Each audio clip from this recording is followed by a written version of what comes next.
So hey guys, here is my newest ride. So what you're looking at here is a Wilier Triestina, the 503 Plus. So it's my second 29 Plus mountain bike. Whoops, I got some bicycle wheels behind me here. So I jumped on the Plus bike bandwagon early, like right away. Probably within a year of the Surly Krampus coming out, I ended up buying a Surly Krampus, and at the time I was on a fully rigid kick. So I had my fully rigid Krampus, I had my fully rigid Moonlander, and I was just avoiding any potential maintenance nightmares with suspension.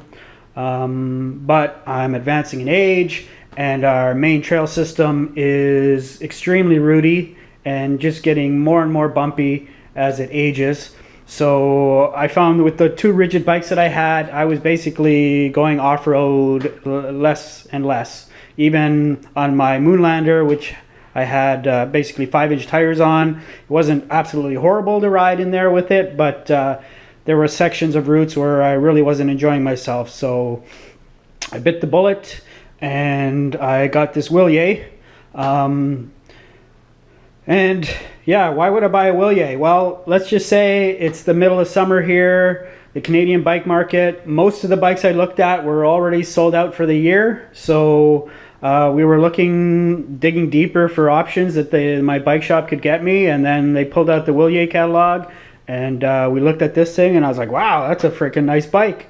Order it up. So they ordered it from the Canadian distributor. They didn't have any in Canada. This might actually be the only Wilier 503 Plus in Canada at the moment.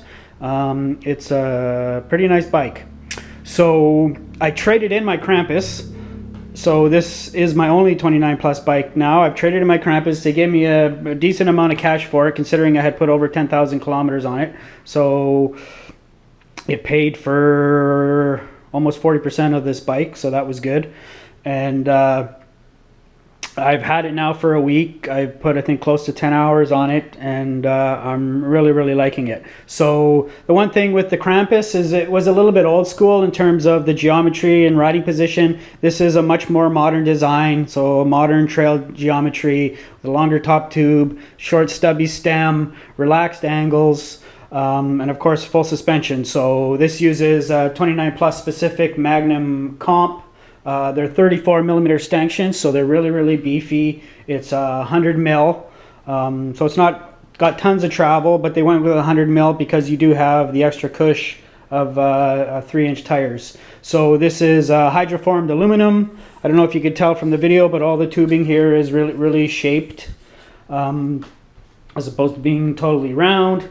And then it is a 1x11 setup, and reasonably nicely spec'd. The nice thing I like about it is almost everything is brand name. So it uses SRAM cranks instead of some generic crank. And it is an actual 11 speed with the XD driver. So it's a 10 tooth, a 1042, and then SRAM GX rear derailleur, SRAM GX shifter. And then the hubs are actually SRAM hubs, front and rear. And then their boost spacing. They're Shimano brakes. I think they're like the 355, so they're not a particularly high-end brake. But the other thing is, my Moonlander and my Krampus both had cable actuated brakes, so it's nice to go back to disc brakes and having that beautiful stopping power that they give you and feel. And then the cockpit wise, it's Pro Max, so it's a really nice aluminum bar stem combo. You know, for being original equipment, it actually looks like aftermarket brand name stuff. The seat post is Pro Max as well, which is nice. Rim wise, it's got the Sun Ringley Mule rims, so they are 50 millimeter wide as opposed to something narrower that you're seeing on a lot of bikes now where they're going with 30, 35, 40 mil tires. This does stick with the 50 mil setup on it. Yeah, up front it has a 30 tooth. On the website they had it actually listed as a 32, which I kind of thought was big, but when the bike finally did come in, it's only a 30. And if you actually look at the room here, there really isn't. I don't even think there's room here to go to a 32 on a single tooth. Maybe if you run it as a double and you space out the crank, or if you run a bigger chainring, you might have to space it out a little bit more.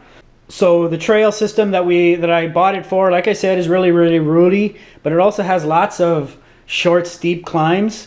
And yeah, that's great if you're feeling strong that day. But like this weekend, I did like two rides on Saturday, 2 rides on Sunday. So, you know, that first ride I did each of those days kind of made me tired. And then I went mountain biking for that second ride. And I'm not always feeling, you're not feeling that strong. So having to grunt your way up short steep climbs, feeling slightly overgeared isn't a lot of fun. So, you know, with 29 plus, if you're strictly for off-road applications, I think a 28 tooth is a better choice. But then the other option is you can get 46 tooth on the back and with Ceramic Eagle, even up to a 50. So that'll pretty much negate the size of the 30 tooth.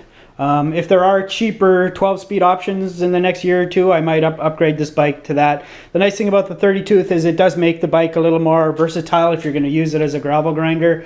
So you won't be spun out quite as easily. Tire-wise, they're Maxxis Chronicles. So they're somewhat similar to Surly Nards. Like it's a lower rolling resistance design, but I'd say they are a better off-road tire because they do have much better side knobbing on them. I did crash once on it this week so far, and that was because, you know, I just kept leaning, and I eventually found the limit of the lean angle on these things, and the front tire washed out, and I went down. It was fairly slow speed. I didn't hurt myself, but they are a better off-road tire than the Surly Nards, and they are reasonably fast. Yeah, and then the colorway on this, like, it's definitely got some Italian flash. I'm not sure how well this neon green will age, but actually I think it looks pretty cool. They got a cool logo. Strangely, this reminds me of some logo that they use in Quebec. I'm not exactly sure what that Trident is about. If you're not familiar with Wilier Triestina, they're not a new company. You see 1906 on the seat tube there, so they've been in business for over 100 years, but they're mainly a road bike company. I mean, their bicycles have won stages in the Tour de France and the Tour of Italy, and over that 100 years, I'm sure they've won the Tour de France and won the Tour of Italy, you know, the 2 biggest bike races in the world. Yeah, so the Manitou Magnum fork, nice thing, it does have a full lockout on it, which is very, very handy. I use it quite a bit. Off-road at Shunya Mines, occasionally I use it, but if I'm out I did some road rides with some gravel, and I was using it quite a bit where I was turning it on and off, especially getting out of the saddle and climbing. Well, the other thing I'll say, this is my first bike with really, really wide handlebars. First, they feel extremely foreign, but I'm liking it now so far. I'm really liking how this thing climbs out of the saddle, especially with the wide bars. You pull really well, really short chain stays, and very, very responsive climbing bike, probably because it's also stiffer than the Krampus. So as a comparison between this and the Krampus, I'd say the Krampus is really designed to be a more versatile bicycle. Like the riding position on this is very, very upright. So the road riding that I was doing, the gravel road riding that I was doing, you know, I want it to be lower. The faster I was going, I want it to be lower, and you can't really get in that low a position on this bike, whereas the Krampus had a much more forward riding position. A couple other things, maybe one other thing. This is a size small, and my Krampus basically only had 1 bottle cage. This does have 2 bottle cages, but I can fit a full-size large bottle here, but here I can actually only fit a small bottle. So I can't fit 2 bottles, but it's still an upgrade over the Krampus that I can actually carry 2 bottles. So a big bottle and a small bottle, you know, I might be able to get 4 hours of riding out of that. So that's a bit of an upgrade. And through axle, front and rear. The front has some kind of new fandangled Manitou's own design. They were showing me at the shop how you use it. I haven't taken the front wheel off, but it takes actually a little bit of fiddling to take it out. Supposedly it's actually supposed to be faster because it works kind of like a quick release. You open it, you twist it, and then it just pulls out instead of having to thread it in. So yeah, just an introduction video of my new 29 plus Wilier Triestina 503 plus. Thanks for watching. Bye.